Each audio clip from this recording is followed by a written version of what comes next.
ያሉት እኮ ባልሽ አሁንም ዝና ነው ብለው ነው አላሉ። የፍቺውን ስርዓት መፈጸም አለብሽ እንጂ ዝና ባልሽ ነው አላሉ። እኔም እኮ ትናፍቀኛለህ፣ ሰውነቴ ይናፍቅሃል። ፍቅር እኮ የሚያስረው ህግ የለም።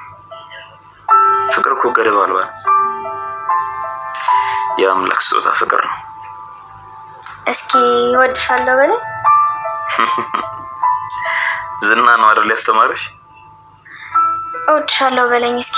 እንደዚህ ስትለኝ እኮ ውስጤ በጣም ነው ደስ የሚለው። አልወድሽም። እኔ ግን እወዳለሁ። አየሽ፣ ትክክለኛ ፍቅር እወዳለሁ እወድሻለሁ ያባብል። እውነተኛ ፍቅር አይናገሩትም ይኖሩታል እንጂ። በቃ ጉራው፣ ሳቁ፣ ንዴቱ፣ ቁጣው፣ በቃ ሁሉ ነገሩ ነው የናፈቀኝ። ፍቅር ይዞሽ እንዳይሆነ እህቴ፣ ከጅብ አምልጠሽ ወደ አንበሳ እንዳትሄጂ። በቃ ዝም ብለሽ በረሽ ቤቱ ሂጂ ሂጂ ነው የሚለኝ። በቃ ታዲያ ለምን አትደውይለትም?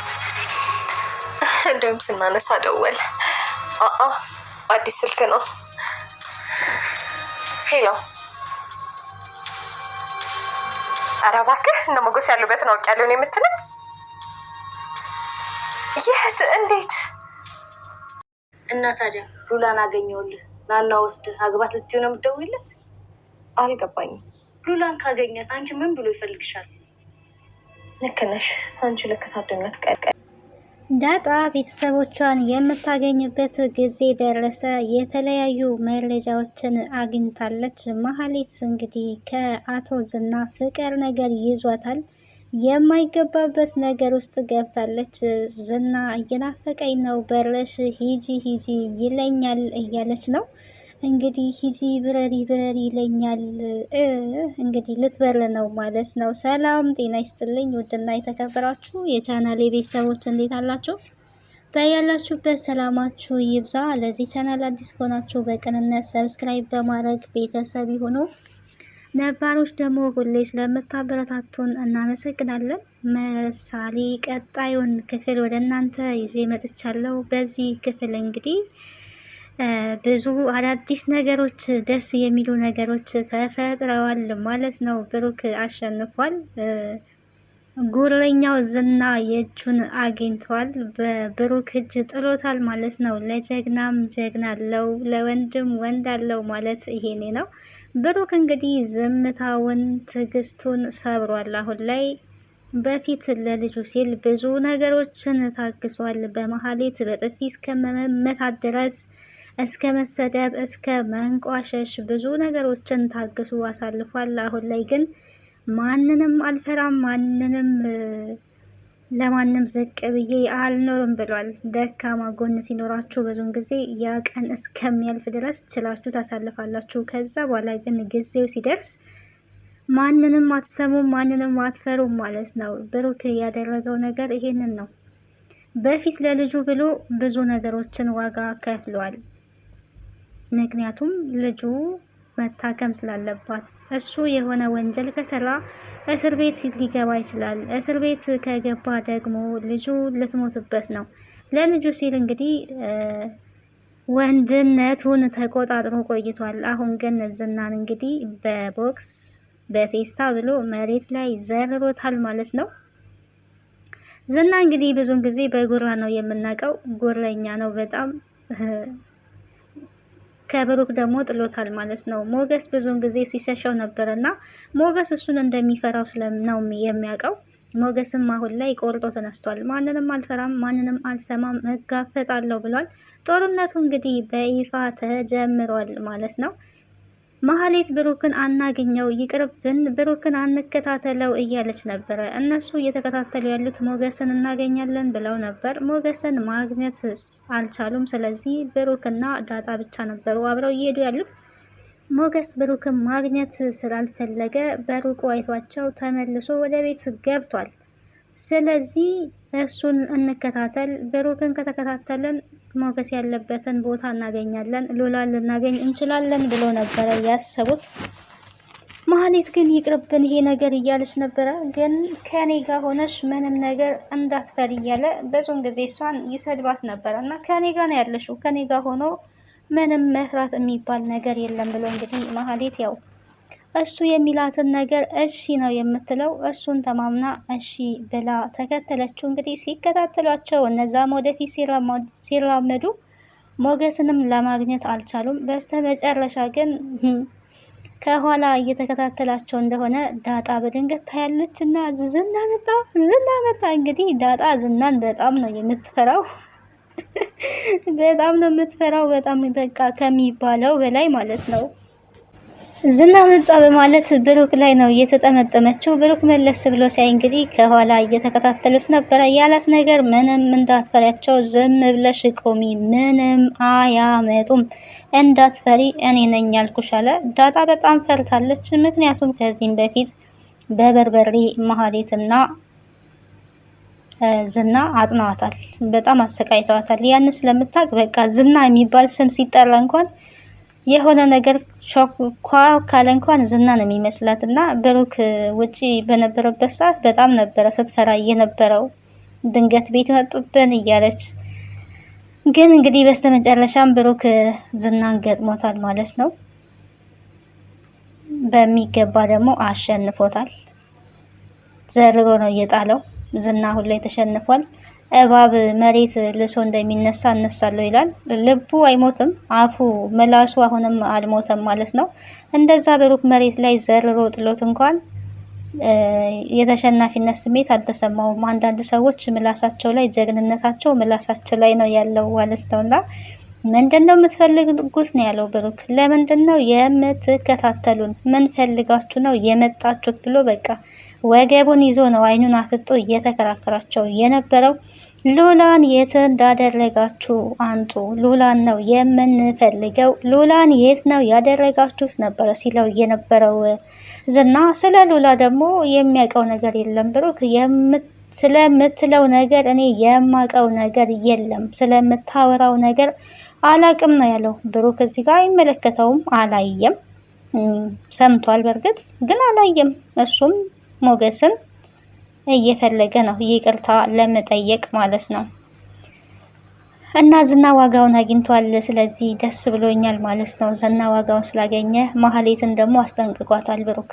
ከዚህም በኋላ አትከታተይኝ፣ የራስሽን ኑሮ ኑሪ፣ ከኔ 40 ክንድ ራቂ፣ እንዳትከታተይኝ ነግሬሻለሁ፣ ከህይወቴ ውጪ፣ ሰምተሻል ነው ያላት ማለት ነው። እሺ ርቃለሁ ነው ያለችው። ምንም አይነት አማራጭ የላትም። እሺ ነው ያለችው። ምክንያቱም ብሩክን ምን አክል ኃይለኛ እንደሆነ እራሷ ታውቃለች። በቀለኛ ነው፣ ቂመኛ ነው ብላ እንግዲህ ለዝና ደጋግማ ነግረዋለች። ዝና ግን ሊሰማት አልቻለም።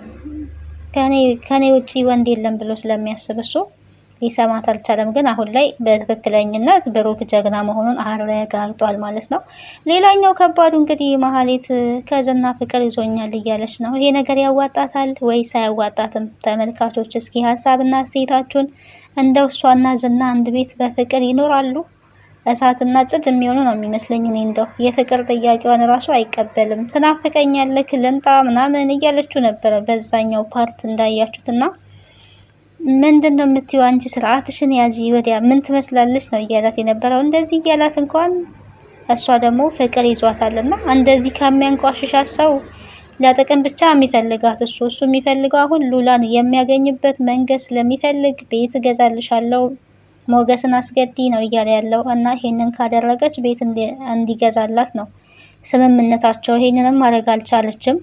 እሱ አሁን ላይ ሉላን ማግኘት አለብኝ፣ እኔ የምፈልገው ሉላን ብቻ ነው እያለ ነው። እሷ ደግሞ ይሄንን አጋጣሚ ተጠቅሜ ዝናን በፍቅር ጠብ አደርገዋለሁ ብላ ነበር። እሷ ግን ቀድማ ጣብ ብላለች ማለት ነው። ይሄ ከባድ ነገር ነው። አንዳንድ ጊዜ ታውቃላችሁ ሌላ ሰው እናጠምዳለን ብሎ ራሱ ወጥመድ ውስጥ መውደቅ ከባድ ነውና እየናፈቀኝ ነው፣ ስለሱ ነው የማስበው፣ በለሽ ሂጂ ይለኛል፣ ዝና አምሮኛል ብላ እያለች ነው ለእህቷ ላይ ፍራታ እንግዲህ ይሄንን እየተናገረች ነው። ፍቅር ይዞሻል መስለኝ ስትል አዎ ፍቅር ይዞኛል ብላለች። እንግዲህ ዝና የሷን የፍቅር ጥያቄ እንደው ብታቀርብለት ይጠየቃል። እኔ በጥፊ የሚላት ነው የሚመስለኛው። ብዙን ጊዜ እንግዲህ በጥፊ እያጠናገራት አይተናል። አሁንም ያው ነው የሚጠብቃት።